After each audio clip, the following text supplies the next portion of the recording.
This isn't a video that I thought that I ever would have to make, but yet here we are. I couldn't stay away from the nonsense. So what's happened is that I was in an accident a couple of weeks ago. First of all, I just wanted to reconnect with you, the viewers, and I'm also starting to feel the itch to start producing videos again. But what about the accident? Well, let's start with that. I was on holiday for about 3 weeks. We went to different parts of Sweden, my in-laws' summer house, and me and my sister owns a summer house. We own a summer house together. I was working on installing one of those robotic lawn mowers, which was a pain in the ass, man. We have 2 hectares of garden up there. So that was good fun. On Friday evening, we got home from all of that stuff, so I was kind of like exhausted. Also, it was super warm in Sweden, so I hadn't been sleeping. We don't have air conditioning at any of these houses.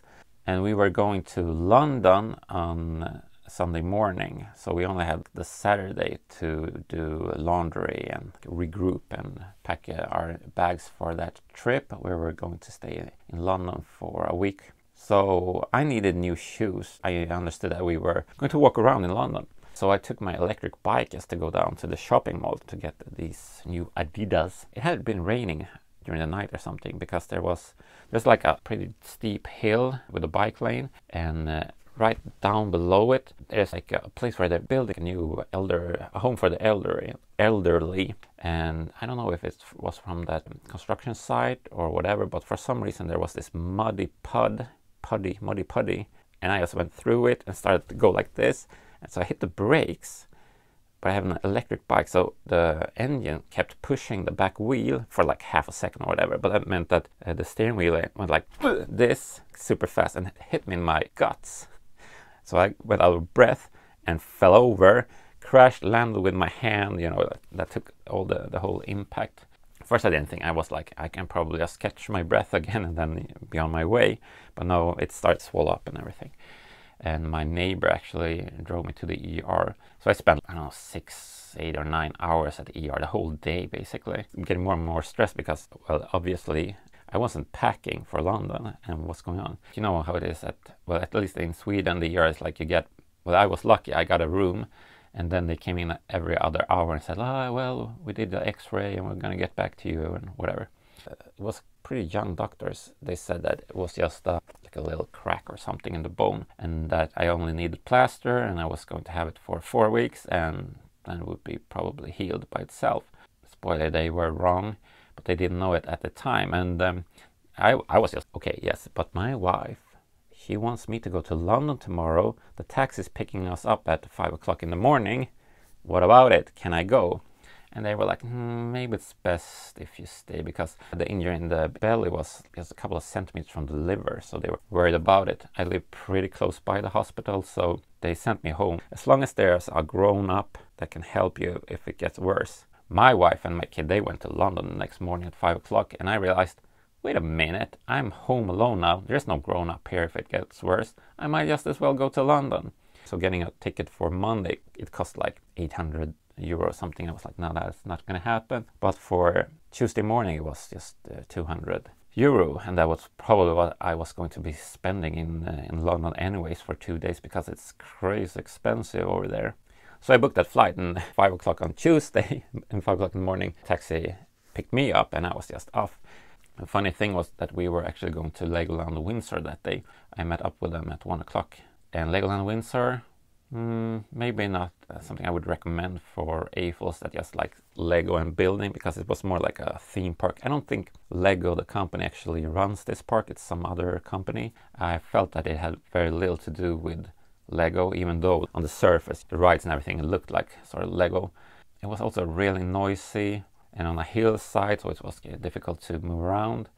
And of course, kids screaming everywhere, and try to find a calm place. No, they have hidden speakers behind bushes and stuff, so it was just surrounded by sound. And I was in big pain, and I had been traveling the whole day also, so it wasn't great. If you're really into rides and standing an hour to get to a ride, then this is the place for you.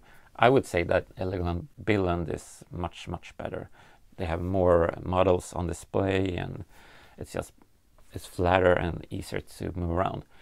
Anyways, I'm glad I went there. And Windsor, they have this big castle and everything. It's amazing. I was at London basically the whole week, and then I was scheduled for a follow-up at the hospital the next week, which was the first week I was back at work.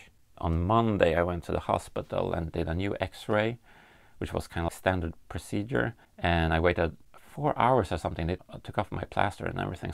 I had my computer with me, so I was working from the hospital. And they even gave me a little room where I could sit and work. It was super nice. But the doctor that day, he was maybe over 60 years old. He was like, "Why didn't they operate you immediately?" I was like, "What? No, your arm is broken." I looked at the x-rays from the new x-rays, and it was like a black lightning bolt that went through my bone, and a piece of this was going off. And then the doctor said, "Well, you basically have a 14-day window, and during that time you really need to get surgery, because after that you healed too much and it's just wrong and need to break it all up again. It's going to be super messy and not good." It had went like 8 days or 9 days from the accident. To make matters worse, my wife that week, she was in Poland, in Warsaw, on a business trip. So I was alone with our kid. I need to get him to school in the morning at 8 o'clock and then back at latest 5 o'clock. "You need surgery tomorrow on Tuesday," they said.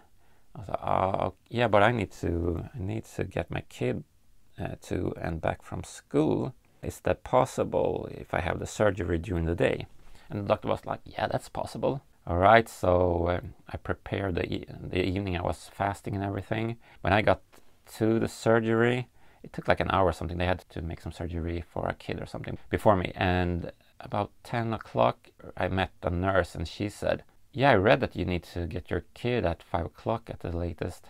Yeah, that's not going to happen. You need to solve this." And we haven't been living in this town that I live in currently for that long, so I don't really feel like I have, well, at the moment, because I was super stressed out, man. I was so worried about my kid, and knew that he was worried that I was at the hospital. I didn't really know who to call, but later on, many neighbors and friends here in this town said, "Well, you should have called us." But I called my sister-in-law, and she lives an hour away from us, so she canceled all our meetings that day and just went over and helped us out. I'm super grateful for that, but that was super stressful. One of the doctors that give you like the drugs so that you calm down and you don't feel any pain, narkosläkaren, he was like, are you all right? I'm noticing that I'm a bit stressed out, because I've never been in surgery before. "Oh, yeah, we're going to give you something to calm you down." I'm like, "Yeah, that sounds good." Yeah, it's something that we offer patients. And then I overheard him talking to a nurse a couple of minutes later. "Yeah, I gave him fentanyl." Oh, that killed Prince and Michael Jackson. I think they OD'd on that stuff. So I don't know if I got that much calmer by that. Anyways, the surgery went good. I'm not going to go into details about surgery because I was sleeping through it. Yeah, here's the x-ray of my... They put in this metal plate in here and stitched me up. They screwed me. They screwed my hand, man. But guess what? With that said, make sure to stay away from the nonsense. Stay awesome, and please subscribe.